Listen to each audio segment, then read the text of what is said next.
The helicopter was supposed to take off in 30 minutes. Amara knew it would never land. She stood in the middle of the five-star restaurant, her heart pounding so hard she could hear it over the classical music. The man at table 7, billionaire tech CEO Preston Caldwell, was signing his check, completely unaware that he had 20 minutes left to live. Her manager was already crossing the floor, his expression murderous. She'd interrupted a guest. She'd be fired on the spot. But Amara didn't move. "Sir," she said, her voice cutting through the quiet dining room, "don't get on that helicopter tonight. It's not safe." Preston looked up, annoyed. "Excuse me?" What he didn't know was that the girl standing in front of him, the one he was about to dismiss with a laugh, had just made a choice that would cost her everything, and save them both. 6 hours earlier, the alarm went off at 5:47 a.m. Amara didn't need it. She'd been awake for 20 minutes already, staring at the water stain on the ceiling that looked like a question mark. She slipped out of bed quietly. In the next room, her 3 siblings were still asleep. Destiny, 14, curled up with a textbook she'd fallen asleep reading. Jordan, 11, sprawled across his mattress like a starfish. Isaiah, 7, clutching the stuffed bear their mother had given him before she died. 5 years. It still didn't feel real. Amara moved through the apartment on muscle memory. The kitchen was the size of a closet. She pulled out the last of the bread, made 4 sandwiches with peanut butter spread thin, wrapped them in napkins from the restaurant. Breakfast and lunch combined. On the counter, 2 envelopes waited like landmines. The first was a final notice. Eviction proceedings would begin in 30 days. The second was a rejection letter from the Community College Scholarship Program. Due to high volume of applications, they regretted informing her. Amara had dropped out 8 months ago when the restaurant offered her full-time hours. Someone had to pay rent. Someone had to keep the lights on. She'd thought it was temporary. She folded both letters and shoved them in her bag. Destiny couldn't see them. The girl, already worried too much, had stopped smiling the way she used to. "You're leaving early again." Destiny's voice came from the doorway. She stood in an oversized t-shirt, her hair wrapped, her eyes too old for 14.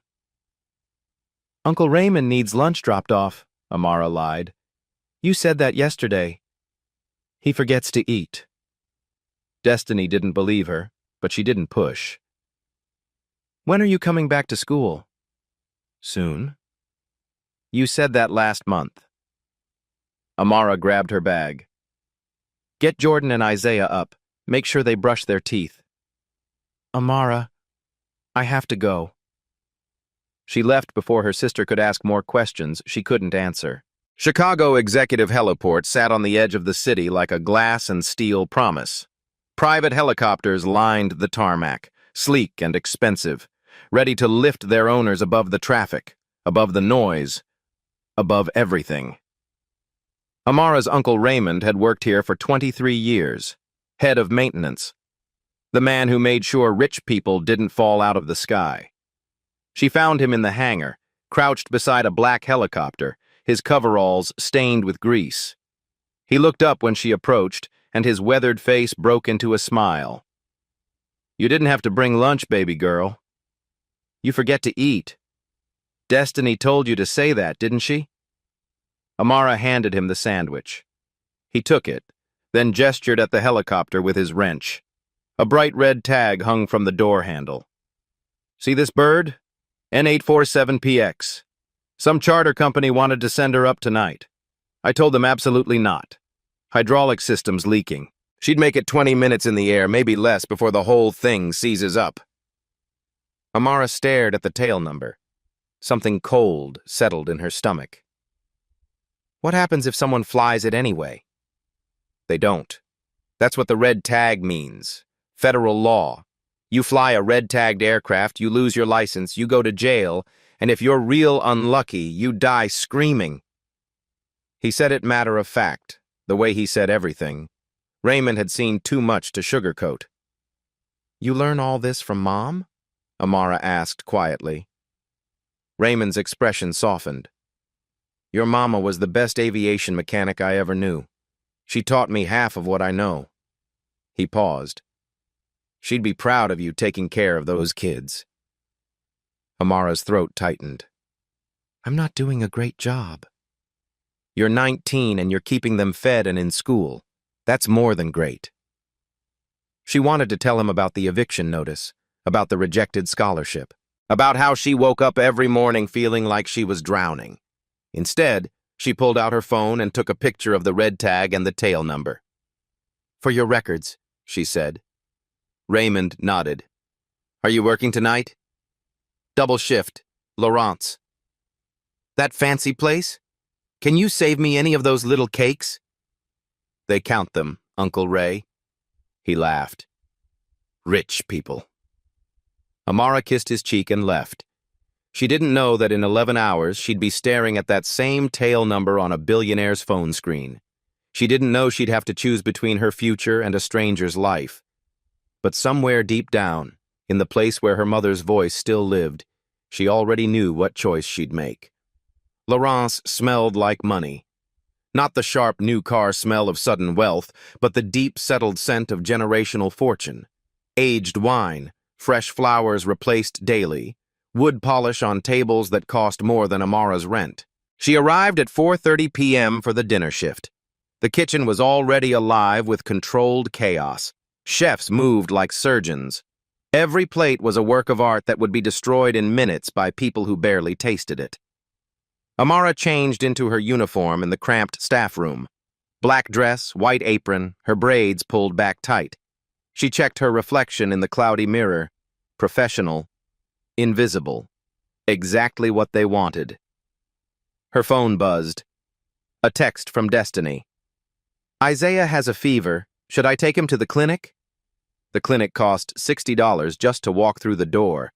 They didn't have $60. Amara texted back. Give him the children's Tylenol in the cabinet. I'll check on him when I get home. She hoped it was just a cold. She couldn't afford for it to be anything else. The manager, Douglas Carter, found her as she was clocking in. He was 40-something, always tired. The kind of man who'd worked in restaurants so long he'd forgotten what daylight looked like. Amara, I need to talk to you. Her stomach dropped. Did I do something wrong?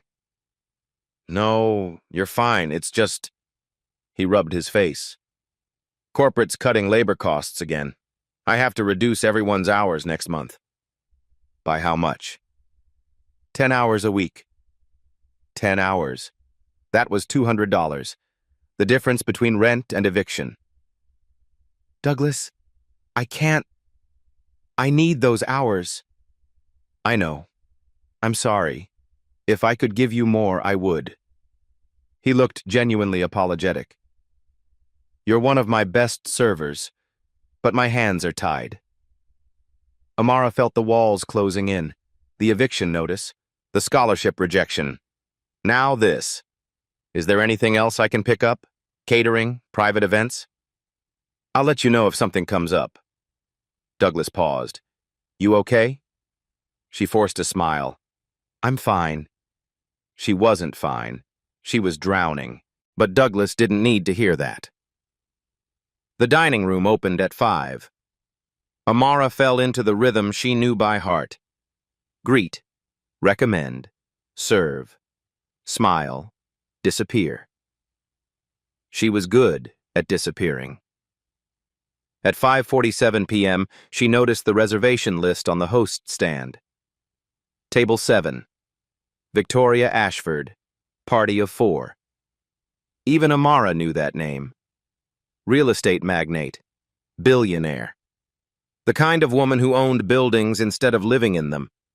She'd been coming to Laurence for years, always ordered the same thing, always tipped exactly 20%. The kind of rich person who followed rules. At 6:15, Victoria Ashford arrived. She was smaller than Amara expected. Elegant. Silver hair cut sharp. A black dress that probably cost more than Amara made in a year. She walked like someone who'd built an empire and didn't need to prove it anymore.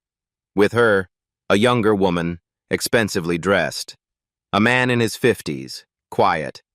And a man in his 30s who walked in like he owned the place. Douglas seated them personally. "Ms. Ashford, always a pleasure." "Douglas?" Victoria smiled. "How's your daughter? Still at Northwestern?" "Dean's List last semester." "Good for her." Amara watched from across the room. Victoria Ashford remembered the manager's daughter. That was the difference between old money and new. Old money learned your name. Douglas assigned Amara to table 7. She approached with water glasses, her hands steady. "Good evening. Can I start you with something to drink?" Victoria looked up. "Sparkling water for the table, please, and give us a few minutes with the menu." The man in his 30s didn't look up from his phone. He was handsome in that expensive way, good haircut, perfect teeth, a watch that could pay Amara's rent for 6 months. As Amara poured the water, she caught pieces of their conversation. "Preston, you promised to consider the youth jobs program," Victoria said. The man, Preston, barely looked up. "Aunt Vicky, charity doesn't scale. I invest in winners. You used to be a winner, before wealth made you careless." Preston laughed, still typing on his phone. "I'm worth $800 million. I think I'm doing fine." Victoria's expression tightened, but she said nothing. Amara refilled the glasses and stepped back, invisible again. At 6:43 p.m., she returned to take their orders. As she set down the appetizers, Preston's phone lit up on the table. A calendar notification. Helicopter departure, 8:00 p.m. Tail number, N847PX. Amara's blood went cold. She stared at the screen. The same number, the same helicopter her uncle had red-tagged that morning. Preston was going to die tonight, and he had no idea. Amara's hands didn't shake as she set down the appetizers. Years of practice. You could be dying inside and your hands would stay steady. But her mind was racing. N847PX, red-tagged, hydraulic failure, 20 minutes in the air, maybe less. Preston Caldwell was still typing on his phone, completely unaware that he'd just scheduled his own death. She should walk away. Finish the shift. Go home to her siblings. This wasn't her problem, but she could see it so clearly. The helicopter lifting off, the hydraulics failing, the spin, the fall, the explosion. She'd heard her uncle describe crashes before, the way metal screamed, the way people didn't have time to scream. Her mother had died in a workplace accident because someone ignored a safety warning. Amara couldn't walk away. She stepped closer to the table. "Excuse me, sir." Preston didn't look up. "We're fine, thanks." "Sir, I need to tell you something." He glanced up, annoyed. "What is it?" The entire table was looking at her now. Victoria's sharp eyes. The other guests. Across the dining room, Douglas had noticed. He was watching. Amara's voice came out steady. "I saw your calendar notification. The helicopter you're taking tonight. N847PX. You can't fly on it." Preston blinked. "I'm sorry, what?" "That aircraft was red-tagged this morning. The hydraulic system is failing. If you take off, you'll crash." The table went silent. Preston stared at her like she'd lost her mind. Then he laughed. Not a kind laugh. The laugh of someone who thought this was the most absurd thing he'd ever heard. "And how exactly would you know that?" "My uncle is the head of maintenance at Chicago Executive Heliport. I was there this morning when he tagged it. It's federal law. That helicopter cannot fly." Preston's smile faded. "Your uncle?" "Yes, sir." "And you think you can just interrupt my dinner to tell me about helicopters?" His voice was cold now. "Do you have any idea who I am?" "I know you're about to die if you get on that aircraft." Victoria leaned forward, her expression unreadable. She said nothing, just watched. Preston stood up. "This is ridiculous. Douglas, The manager was already crossing the floor, his face tight with barely controlled anger. "Ms. Williams, step away from the table. Now!" Amara didn't move. "Sir, please, just call the heliport. Ask them to check the maintenance logs. The tail number is N847PX. It's there in black and white." "Amara," Douglas's voice was sharp. "Back of house. Immediately." Preston was still standing, his face red. "I want her fired. Right now." "Sir, I apologize profusely." Douglas grabbed Amara's arm. "This will be handled." Amara pulled free. She looked directly at Preston. "I don't care if you believe me. I don't care if I lose my job. But if you get on that helicopter tonight, you will die. And I can't let that happen without trying to stop it." The dining room had gone completely silent. Every guest was watching. Phones were out. Someone was recording. Douglas's grip tightened on her arm. "Now, Amara." Victoria Ashford spoke for the first time, her voice quiet but clear. "Let her finish." Douglas frozen. Victoria looked at Amara. "What's your name?" "Amara Williams, ma'am." "Amara, why would a charter company let someone fly a red-tagged aircraft?" "I don't know, ma'am, but it happens. Greed, pressure. Sometimes people die because someone didn't want to lose money." Victoria's eyes flickered with something. Recognition, maybe, or respect. Preston cut in. "Aunt Vicky, she's clearly making this up." "Is she?" Victoria looked at her nephew. "Call the heliport, Preston. Right now." "This is insane." "Call them." Preston stared at his aunt, then pulled out his phone and walked toward the entrance. Douglas pulled Amara toward the back hall. "My office. Now." Douglas's office was small and smelled like old coffee. He closed the door and turned to face Amara, his exhaustion replaced by something harder. "What the hell were you thinking? He's going to die. That's not your concern. Your concern is serving food and not harassing guests." "I wasn't harassing him. I was trying to save his life." Douglas rubbed his temples. "You approached a table. You read a guest's private phone. You made accusations about aircraft safety. Do you understand how insane that sounds?" "It's true." "I don't care if it's true." His voice cracked. "Amara, I like you. You're a good worker. But I can't protect you from this. Preston Caldwell is worth $800 million. If he wants you gone, you're gone. If he wants this restaurant sued, we're sued. Do you understand?" "I understand." "Then why did you do it?" Amara met his eyes. "Because my mother died when someone ignored a safety warning. And I won't watch another person die when I could have stopped it." Douglas stared at her. For a moment, something like sympathy crossed his face. Then it was gone. "Get your things. You're suspended pending review." "Douglas, I'm sorry, I really am." He opened the door. "Go home, Amara." She walked through the kitchen in a daze. The chefs didn't look at her. The other servers pretended to be busy. Everyone knew. In a restaurant, bad news traveled faster than fire. She grabbed her bag from the staff room and left through the back exit. The parking lot was cold. November in Chicago felt like a promise and a threat. Winter was coming. She needed that job. She needed those hours. She'd just thrown it all away for a man who laughed at her. Her phone buzzed. Destiny. "Isaiah's fever is getting worse." Amara typed back with shaking hands. "I'm coming home." Then she stopped.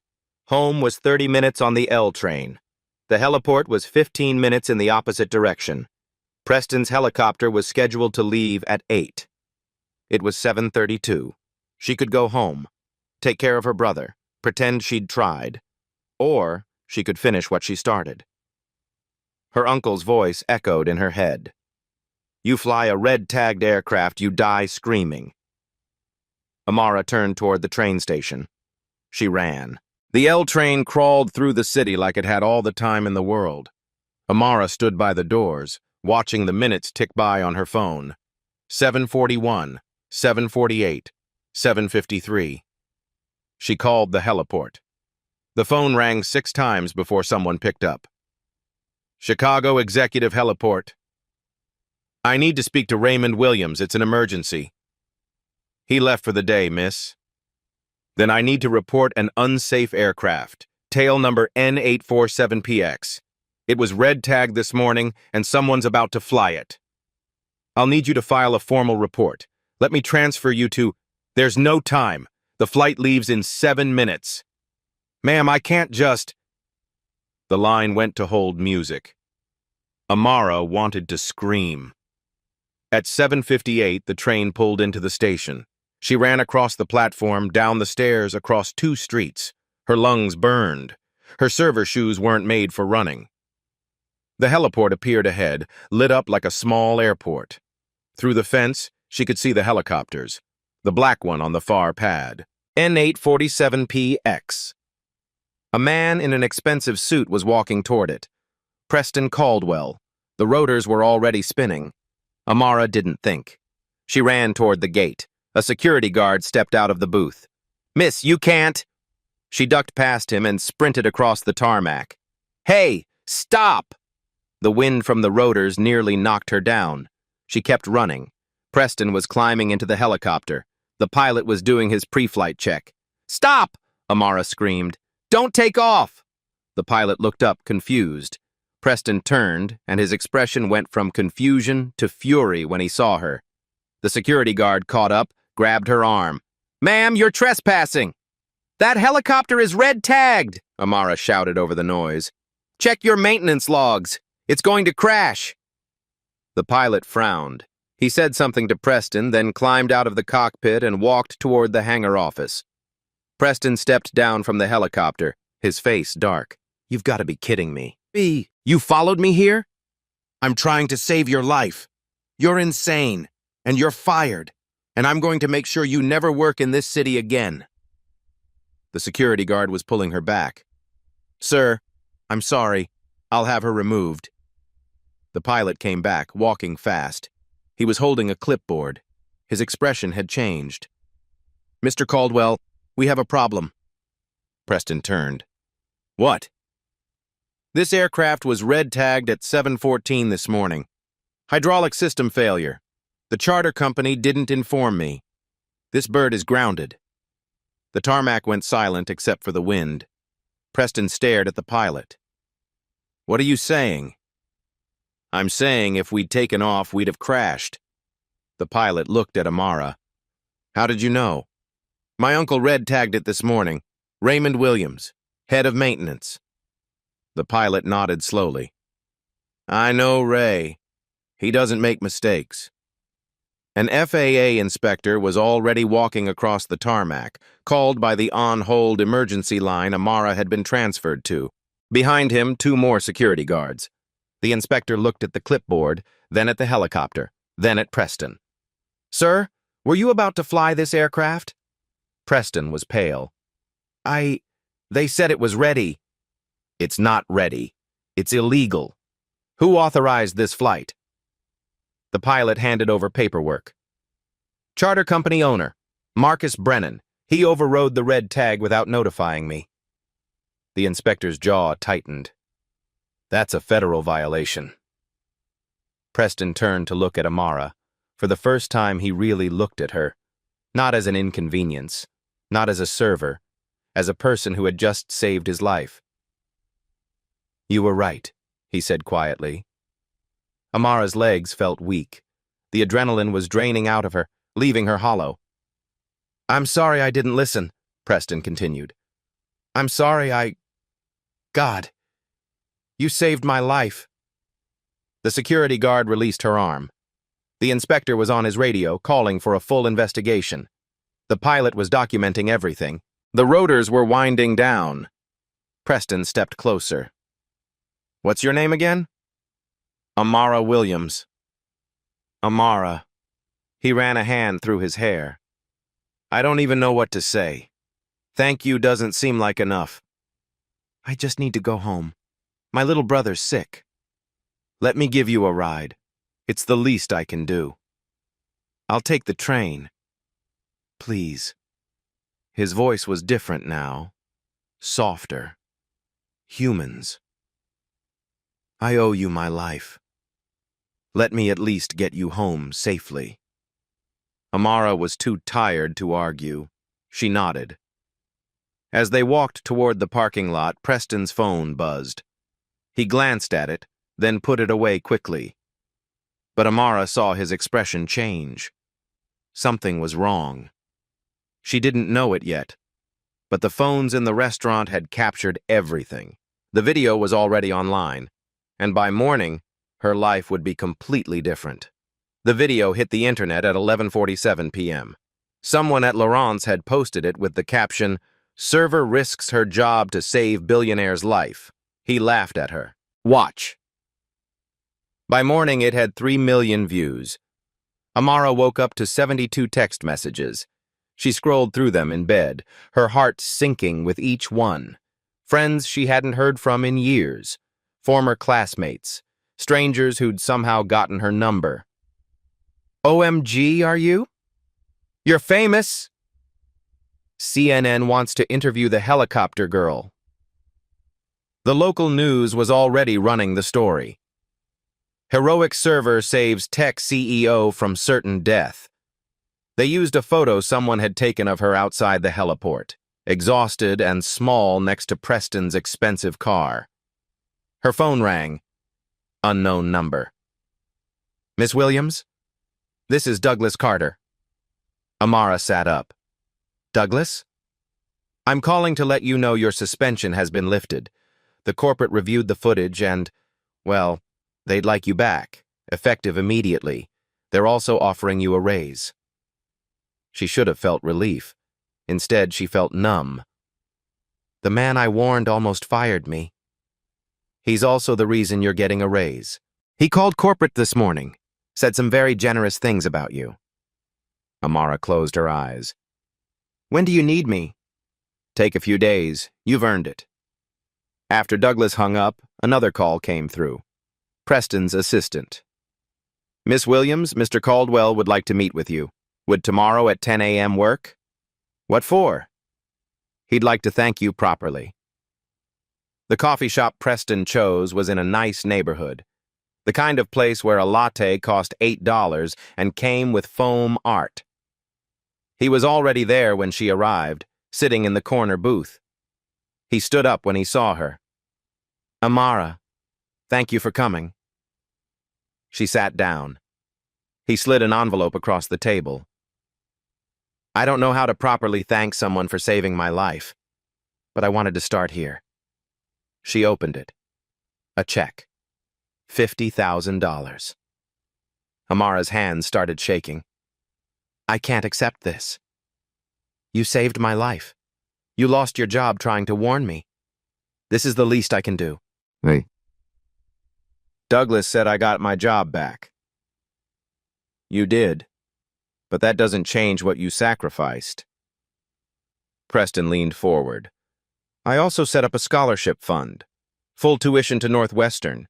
You mentioned you had to drop out of community college. You shouldn't have to choose between school and survival. Amara couldn't speak. Tears were running down her face. Preston's phone buzzed. He glanced at it, and his expression changed. I'm sorry. I have to take this. He stepped outside. Through the window, Amara watched him talk. His body language shifted, tense, angry. When he came back, his face was carefully neutral. Is everything okay? Amara asked. It's fine. Just business. He smiled, but it didn't reach his eyes. I'll have my assistant send over the scholarship paperwork. They said goodbye on the sidewalk. Preston's car pulled up, black and sleek. Thank you again, Amara. For everything. She watched him drive away. She didn't know that the phone call had been from his lawyer. She didn't know that the charter company was already preparing to sue her. She didn't know that Preston had just been advised to cut all contact. For 3 days, Amara felt like her life was finally changing for the better. Then the lawsuit arrived. The envelope arrived on a Tuesday. Amara was making breakfast when Destiny brought in the mail. A thick manila envelope with a law firm's name embossed in the corner. Whitmore and Associates. Her hands went cold before she even opened it. Inside, a legal complaint. 37 pages. Marcus Brennan and Brennan Charter Services versus Amara Williams. Charges: defamation, trespassing, interference with business operations, intentional infliction of emotional distress. Damages sought, $2 million. Amara read it 3 times. The words didn't change. According to the lawsuit, she had recklessly and maliciously made false statements about aircraft safety, causing severe reputational harm to Brennan Charter Services. Her unauthorized invasion of heliport property had endangered flight operations and caused psychological trauma to staff and clients. The complaint included security footage of her running across the tarmac, screenshots of the viral video, statements from witnesses claiming she'd caused a scene and created panic. There was a quote from Marcus Brennan himself. Miss Williams's actions, while perhaps well-intentioned, were based on incomplete information and resulted in significant financial and reputational damage to my company. We cannot allow vigilante behavior to threaten aviation safety. Incomplete information. The helicopter had been red-tagged. That was federal record. But the lawsuit claimed the issue had been immediately rectified that morning, that the red tag had been removed by a certified mechanic, that the aircraft was fully airworthy by the time Preston was scheduled to fly. It was a lie, a complete lie. But it was a lie backed by lawyers and money. Amara called the only person she could think of, Uncle Raymond. "They're saying you cleared the helicopter. Did you?" "Hell no. I red-tagged it and went home. That bird was grounded." "They're saying it was fixed." Raymond's voice went hard. "Then someone signed off on maintenance they didn't do. That's fraud. That's criminal. They're suing me for $2 million. Silence on the other end. "Ray, baby girl, you need a lawyer. A real one." The public defender's office smelled like desperation and instant coffee.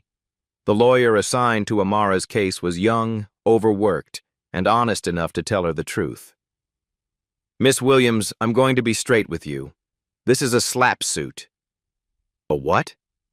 "Strategic lawsuit against public participation. Big companies use them to silence people who speak out. They don't expect to win. They just want to bury you in legal fees until you give up." "But I was telling the truth. The helicopter was unsafe." "Truth is a defense against defamation. But you still trespassed on private property, and you did interfere with their business operations. They have security footage. They have witnesses." The lawyer shuffled papers. "The trespassing charge alone could stick. And even if we win on the defamation claims, the legal process will take years. Years you'll spend in court, stressed, possibly losing jobs because of the publicity." "What do I do?" "Most people settle. They offer you a small amount. You drop any counterclaims, you sign an NDA, and it goes away." "An NDA?" "You agree never to talk about what happened. Not to the press. Not on social media. Not to anyone." Amara felt sick. "So they're paying me to shut up." "Essentially." "What if I fight it?" The lawyer looked at her with something like pity. "Then you'd better have deep pockets and a strong stomach, because they're going to make your life hell." The video footage appeared online that night. Not the restaurant video. That one had made Amara look like a hero. This one was different.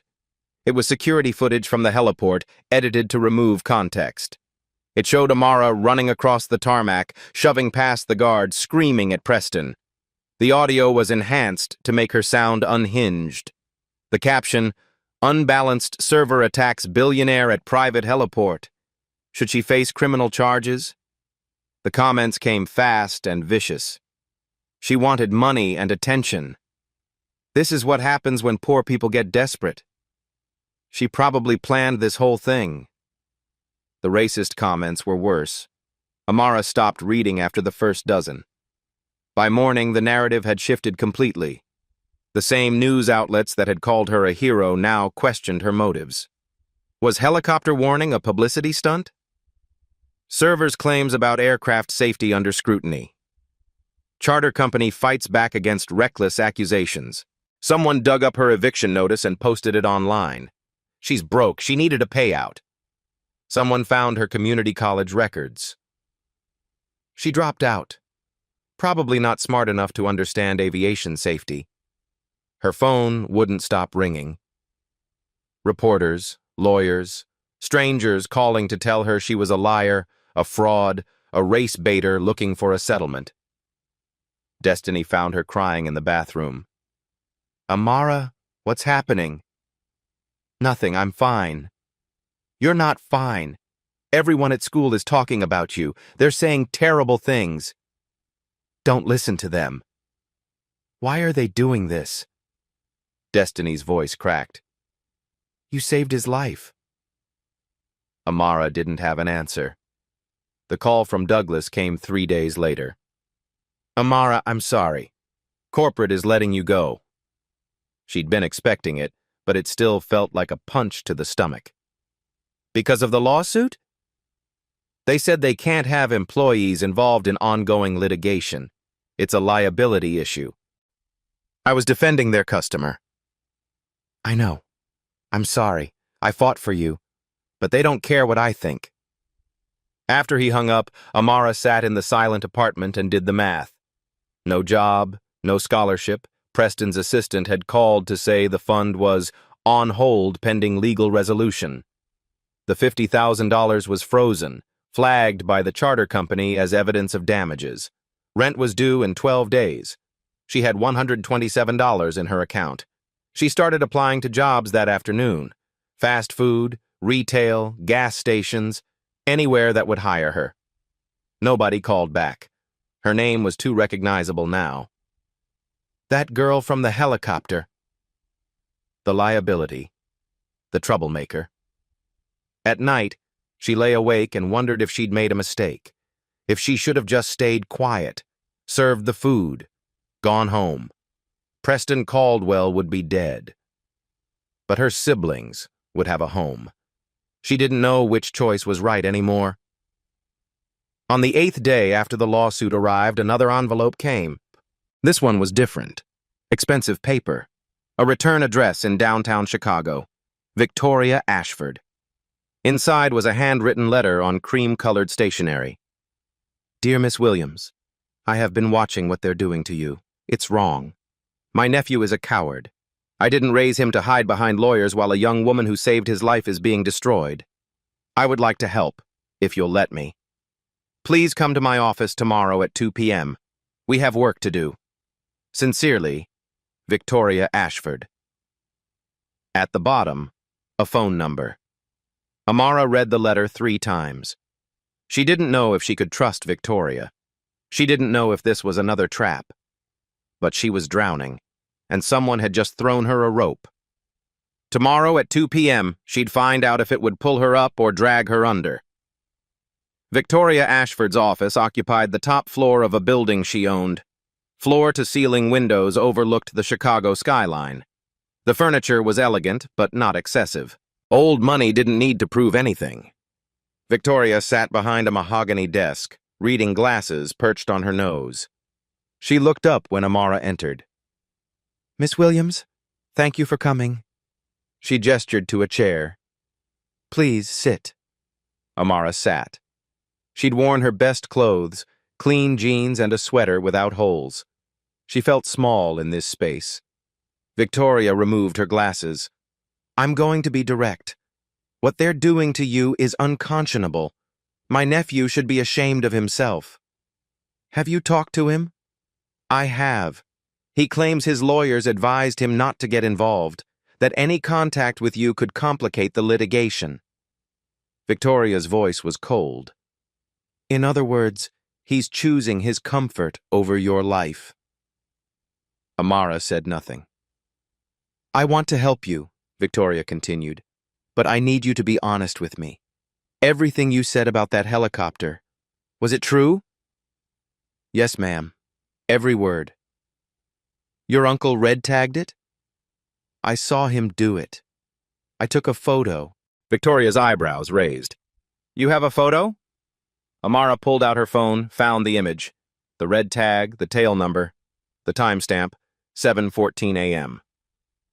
Victoria studied it. May I send this to my attorney? Yes. Victoria forwarded the photo, then made a call. Richard, I'm sending you something. I need a full investigation into Brennan Charter Services. Everything. Maintenance records, FAA violations, financial ties. She hung up and looked at Amara. I'm hiring you as a real lawyer, someone who specializes in defamation and civil rights, and I'm hiring an investigator. Why are you doing this? Victoria leaned back. I was a secretary once. I watched my boss steal credit for my work for 3 years. When I spoke up, he fired me and blacklisted me. Said it was difficult. She smiled slightly. I spent 2 years clearing my name, and I swore that if I ever had power, I'd protect people who told the truth at great cost. Amara felt something in her chest loosen. You don't owe me anything, Victoria said. Just let me help.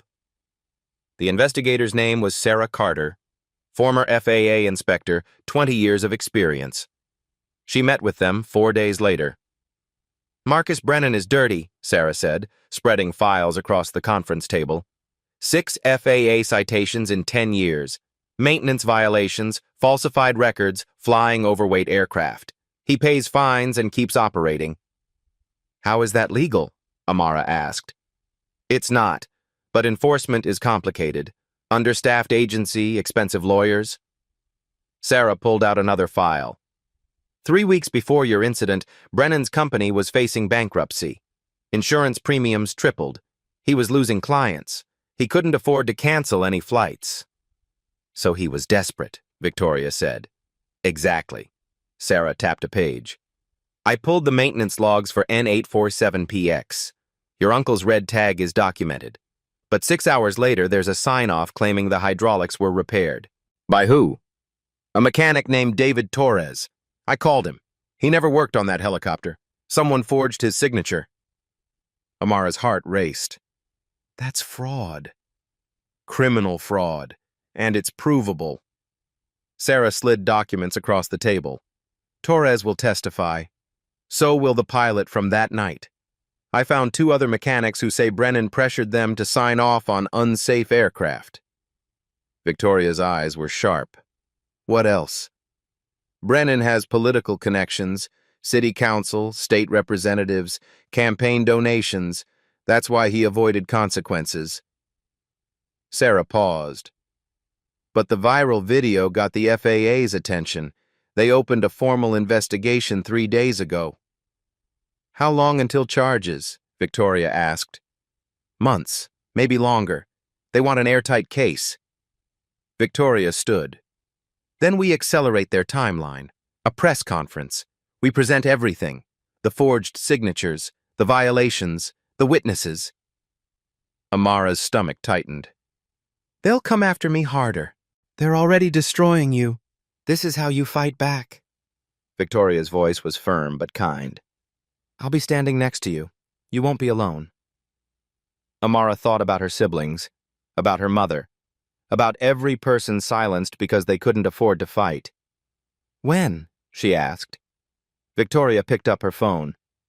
Tomorrow, 10 a.m. We're not giving them time to prepare. Amara nodded. For the first time in weeks, she wasn't just surviving. She was fighting back. The press conference was held in Victoria Ashford's headquarters. The main conference room had been converted into a media space. Cameras lined the back wall.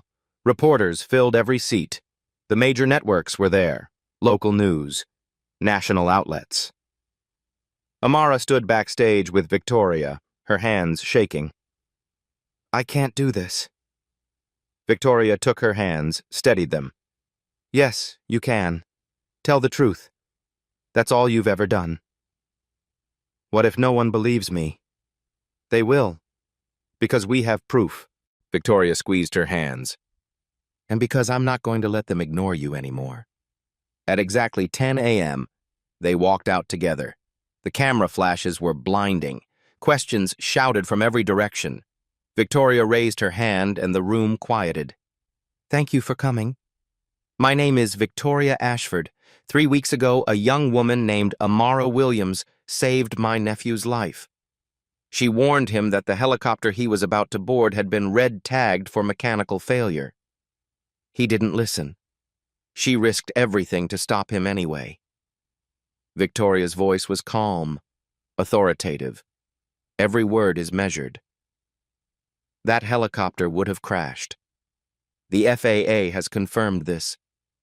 Yet instead of being celebrated, Miss Williams has been sued for $2 million. She's lost her job, her reputation has been destroyed, and she's been subjected to a campaign of harassment designed to silence her. Victoria gestured to the screen behind her.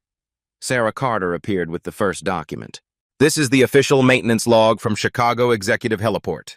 At 7:14 a.m. on the day in question, Raymond Williams, head of maintenance, red-tagged aircraft N847PX for hydraulic system failure. Federal law prohibits flying a red-tagged aircraft. The document filled the screen, time-stamped, official. 6 hours later, this appeared. Sarah displayed another document. A sign-off claiming the hydraulics were repaired. It's signed by David Torres, a certified mechanic. Sarah's expression hardened. Mr. Torres never worked on that aircraft. He was in Milwaukee that day, working a different job. His signature was forged.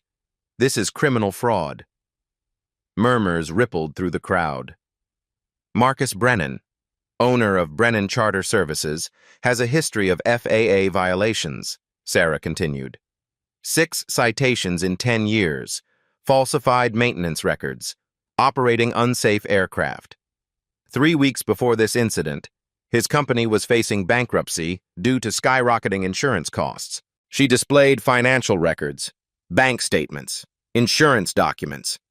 Mr. Brennan couldn't afford to cancel flights, so he authorized a forged maintenance sign-off and scheduled a flight that would have killed everyone on board. The room erupted. Questions shouted over each other. Victoria raised her hand again. We have witness testimony. The pilot who was scheduled to fly that night. 2 mechanics who say Mr. Brennan pressured them to approve unsafe aircraft. And Mr. Torres himself, who will testify that his signature was forged. Victoria paused, letting the information settle. But this isn't just about one helicopter or one corrupt businessman. This is about a system that protects the powerful and punishes the vulnerable. Amara Williams did everything right. She saw danger. She reported it. She acted with courage. And the system tried to destroy her for it. Victoria's voice grew stronger. She's 19 years old. She's supporting 3 younger siblings. She dropped out of college to keep them fed. And when she saw a stranger about to die, she chose his life over her own survival. That is character. That is integrity. Victoria looked directly into the cameras. I built my career on one principle. Character reveals itself in moments no one is watching. But I was wrong. Character reveals itself most clearly in moments when everyone is watching, and you still choose what's right over what's easy. She let the silence hold for 3 seconds. Integrity isn't expensive. We just refuse to see it in the poor. The room was completely still. Victoria turned to Amara. Miss Williams, would you like to say anything? Amara stepped forward. Her voice was quiet but steady. I didn't do this for attention. I didn't do it for money. I did it because I watched my mother die in a workplace accident when I was 14. Someone ignored a safety warning because it was inconvenient, and she paid for it with her life. Her voice cracked, but she kept going. When I saw that tail number, I knew someone was going to die. I couldn't let that happen, not when I could stop it. She looked at the cameras. I lost my job. I lost my scholarship. My family might lose our home, but Mr. Caldwell is alive, and I'd make the same choice again. The reporters were silent. I just want one thing, Amara continued. I want the next person who sees something wrong to know they won't be destroyed for speaking up. I want workers to be protected when they tell the truth. Because right now, the system protects money, not people, and that has to change. She stepped back. The room exploded. Every reporter was shouting questions. Victoria's attorney, Richard, stepped forward. We're filing a countersuit against Brennan Charter Services for malicious prosecution, abuse of process, and retaliation. We're also requesting a federal investigation into Mr. Brennan's pattern of violations and potential criminal charges for the forged maintenance records. He paused. And we're calling on Preston Caldwell to do the right thing, to stand with the woman who saved his life instead of hiding behind his lawyers. More camera flashes. More questions. Then from the back of the room, someone stood up. Preston Caldwell. The room went silent. He walked to the front, his face pale. He looked at Amara. I owe you my life, and I've spent the past 3 weeks protecting myself instead of you. That was wrong. His voice was thick. My lawyers told me to stay quiet, to let the lawsuit play out. They said any contact with you would complicate things. I listened to them because it was easier than being brave. He turned to face the cameras. Amara Williams saved my life. She lost everything trying to warn me, and instead of standing with her, I let her face this alone. I'm ashamed, and I'm sorry. Preston looked back at Amara. I'm dropping all involvement with any legal action. I'm testifying on your behalf, and I'm making sure the scholarship fund goes through, along with full compensation for everything you've lost. He paused. It's not enough. It'll never be enough. But it's a start. Amara didn't know what to say. She just nodded. The press conference lasted another 30 minutes.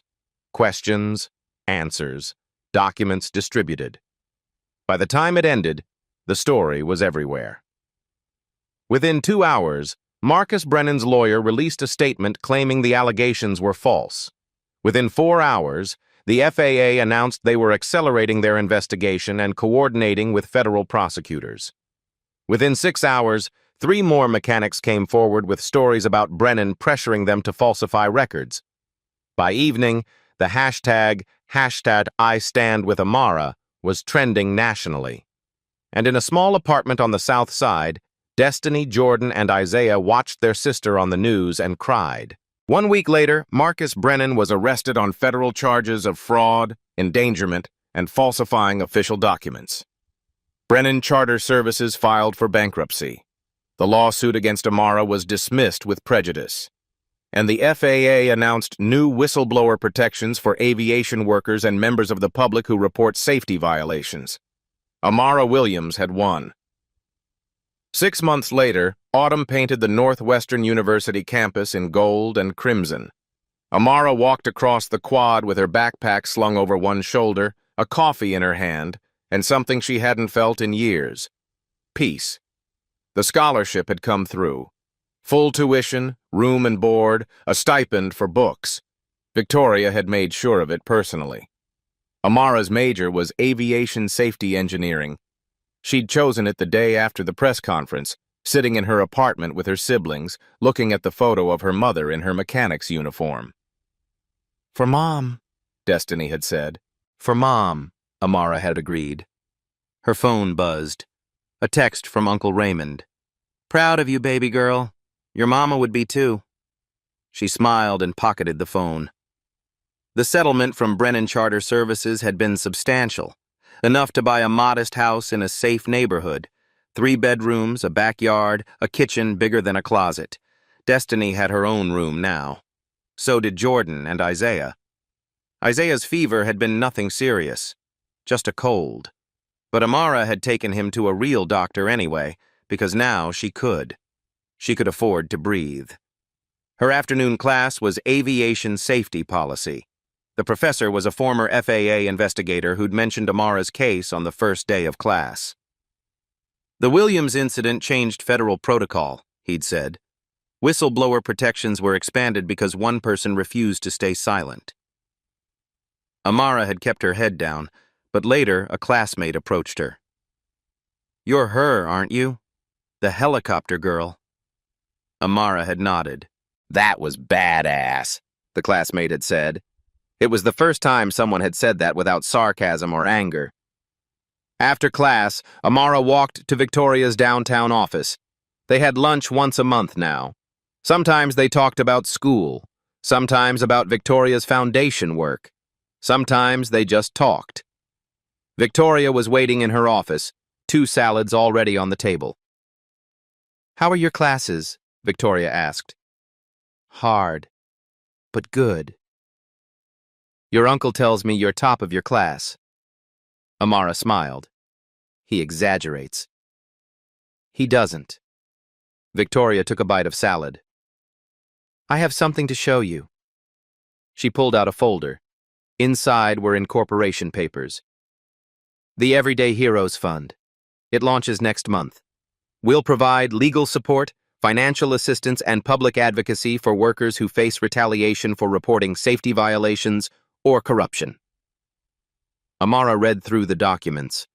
Her throat tightened. "You're on the board of directors," Victoria said. "If you want to be." "You want me?" "You understand what these people go through better than anyone. Your voice matters." Amara looked at the papers. The fund's mission statement. The logo. A small act of courage, amplified. "I'd be honored," she said. Victoria smiled. "Good, because we have our first case. A nurse in Iowa reported unsanitary conditions. She was fired. She needs help." "What do we do?" "We fight for her the way we fought for you." Amara nodded. This was her life now. Not just surviving, not just getting by, building something that mattered, making sure the next person who spoke up wouldn't stand alone. "When do we start?" Amara asked. Victoria's smile widened. "Right now." 3 weeks after the Everyday Heroes Fund launched, an envelope arrived at Amara's campus mailbox. No return address, just her name in careful handwriting. Inside was a single sheet of paper. "Dear Amara, I've been thinking about what you said at the press conference.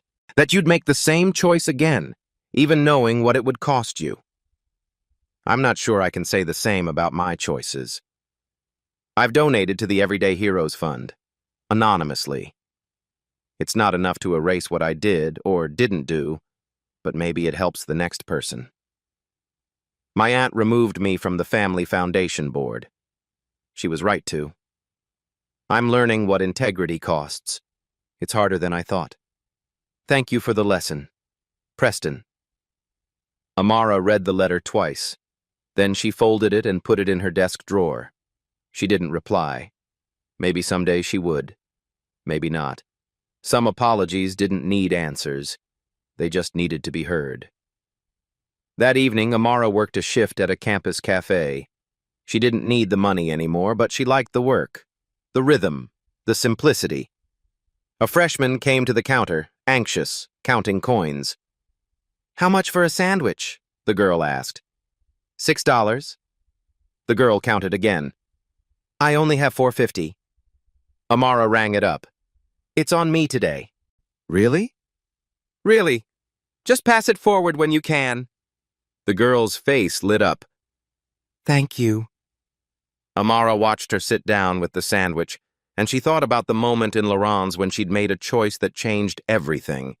She'd learned that kindness wasn't free. It cost something. But justice meant making sure it cost the right people, and opportunity meant opening doors for those who came after. She smiled. Her shift wasn't over yet. What would you do in Amara's situation? Have you ever had to choose between doing what's right and protecting yourself? Drop your story in the comments. I read every single one. If this story touched your heart, hit that like button and subscribe for more real-life inspired stories about ordinary people doing extraordinary things. And hey, share this video with someone who needs to hear that courage matters. because the next person who speaks up shouldn't have to stand alone. See you in the next story.